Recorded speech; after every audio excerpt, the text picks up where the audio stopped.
Assalamualaikum warahmatullahi wabarakatuh. Ikhwan fil Islam, kaum muslimin dimanapun berada, terutama para jamaah Majelis Taklim Al-Islam.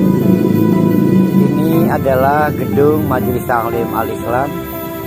Alhamdulillah berada di areal seluas 2000 meter. Gedung ini sehari-hari digunakan untuk kegiatan taklim, terutama kajian tadabbur Al-Quran. Kita berharap pada tanggal 1 Ramadan nanti gedung ini sudah memiliki atap. Oleh karena itu, para ikhwan fil Islam yang ingin berkontribusi pada pekerjaan atap gedung ini, silakan menghubungi nomor-nomor yang akan dipublikasikan oleh kami. Mari kita raih surga Allah dengan cara menjadi bagian dari penyelesaian pembangunan gedung Al-Islam ini. Terima kasih, jazakumullah khairan katsiran. Assalamualaikum warahmatullahi wabarakatuh.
Ini jawaban yang argumentasi kedua.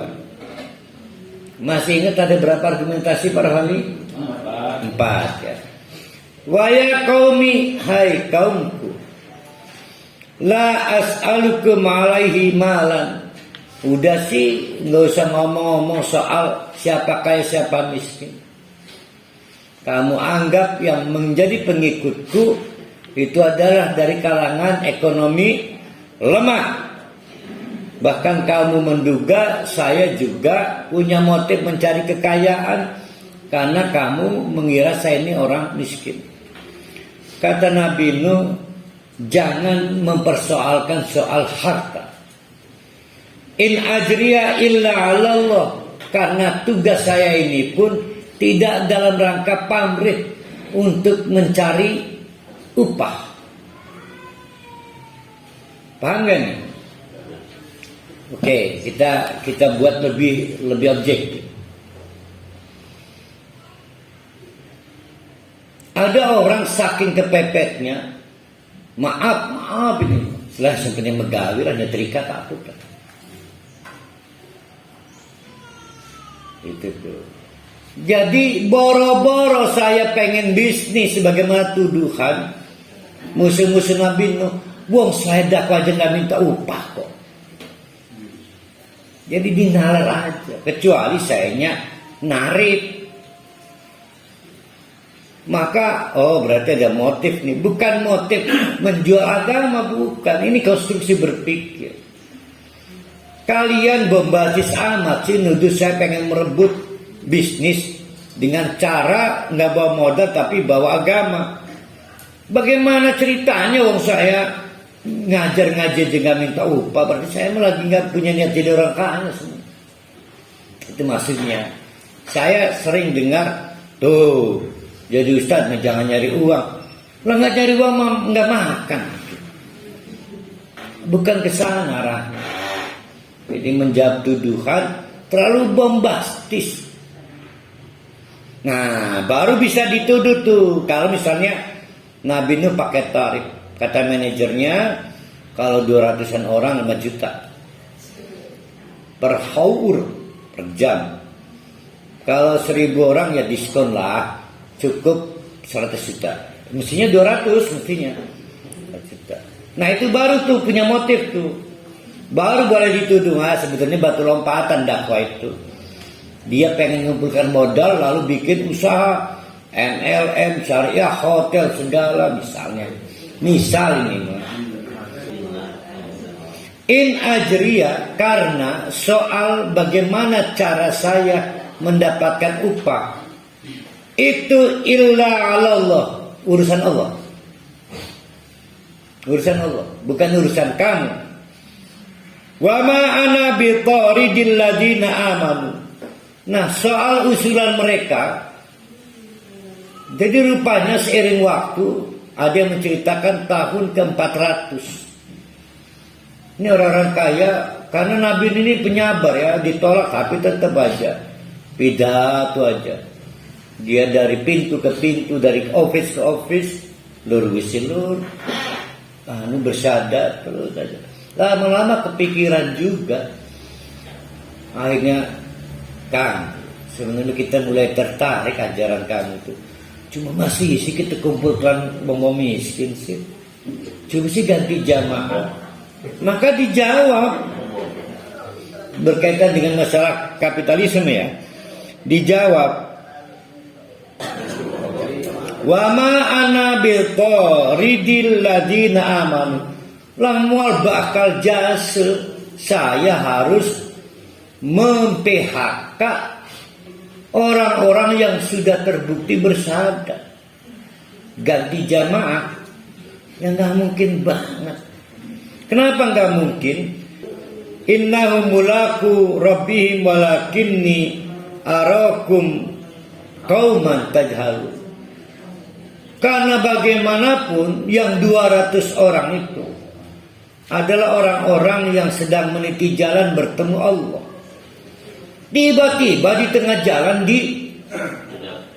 dicegat. Ya suduna an sabilillah.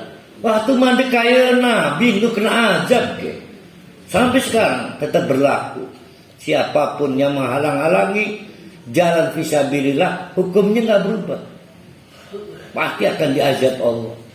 Setidak-tidaknya mati belum sempat tobat, itu azab Allah. Ya.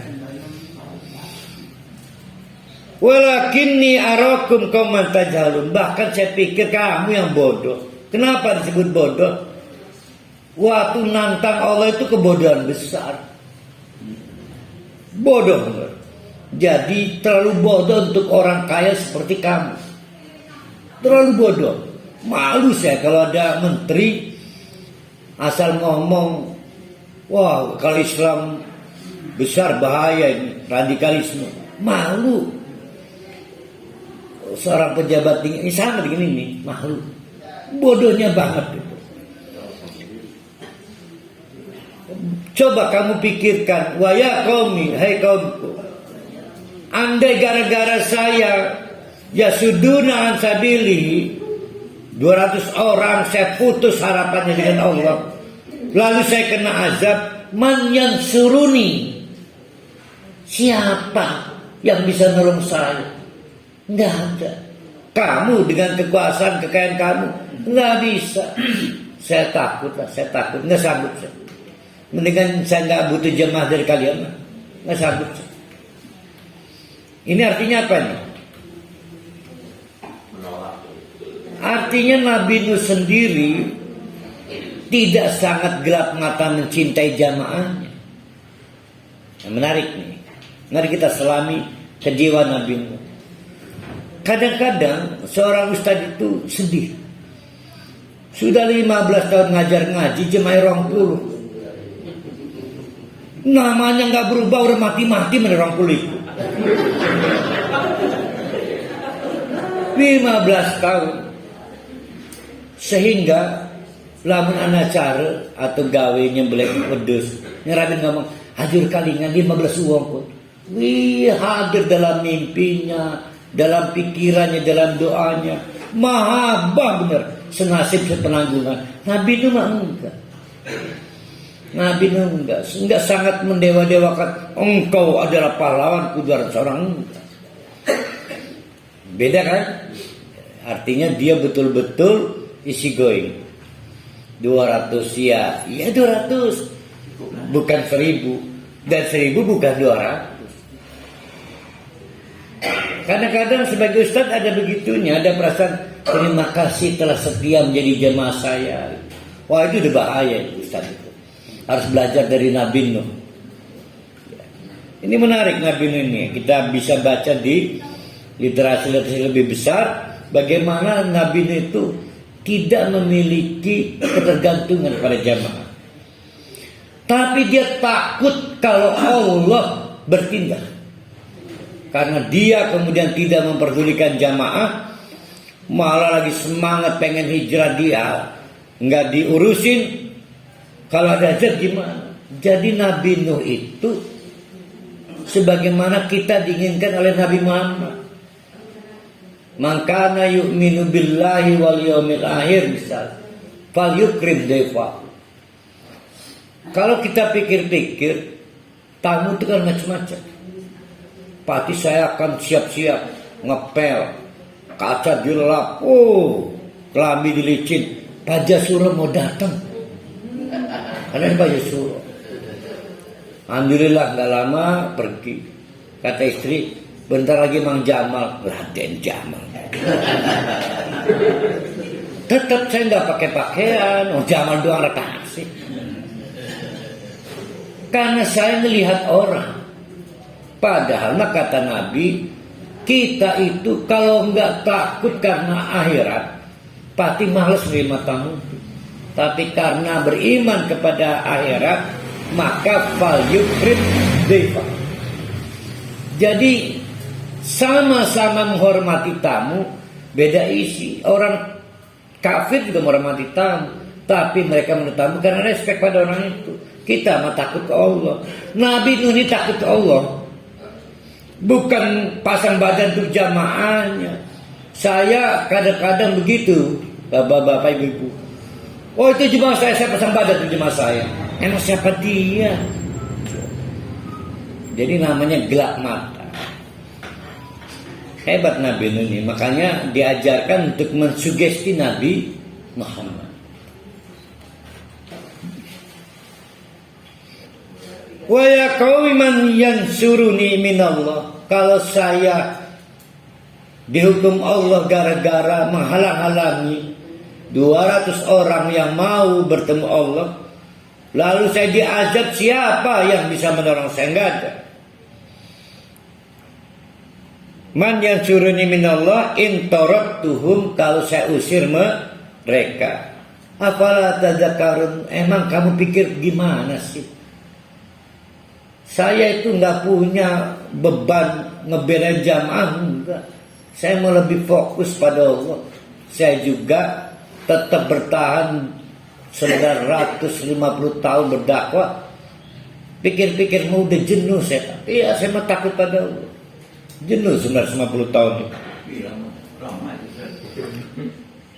Pak Haji Rusdi berapa tahun sekarang? 81. Berarti kurang berapa ke 950?